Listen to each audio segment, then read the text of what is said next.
Ассалаумағалейкум қазақ елі. Еліміздің оңтүстік астанасы Алматыда бұрынғы әкім Байбек бастап кеткен бассыздық әлі де жалғасып жатыр.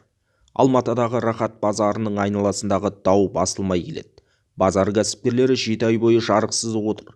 Амалдың жоқтығынан жұмылып генератор қосқан азаматтар осы уақытқа дейін 12 миллион теңге шығын көрген.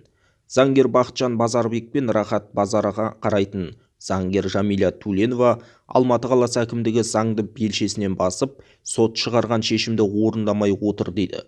Бақытжан Базарбек мырза осыған байланысты президент Қасым-Жомарт Тоқаевтың атына үндеу жолдаған көрінеді. Рахат базарының кәсіпкерлері Жетісу ауданы әкімі тарапынан қоқан-лоққы көріп жатқанын хабарлап, бұқаралық ақпаратқа шыққан.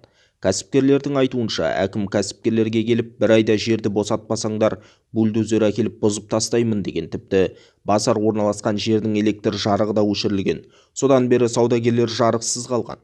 Базар заңгерлері Байбекті сотта жеңіп, өздерінің құжаттық жағынан заң бұзбағандарын дәлелдесе де, бассыздықтардың тоқтар түрі жоқ.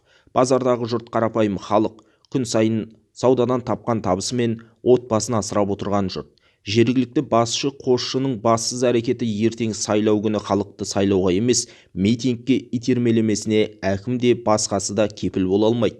Жарығыңды сөндіріп, суыңды қиын, туалетіңді бітеп тастаса қалай өмір сүресің? Қайдағы сайлау, деді жазба қалдырған Нұргелді Әбдіғани. Қалай ойлайсыз? Расында қарапайым халықты бұлай қинауға бола ма? Төмендегі комментарийге пікір қалдырыңыз, каналға жазылып қолдау білдіруді ұмытпаңыз.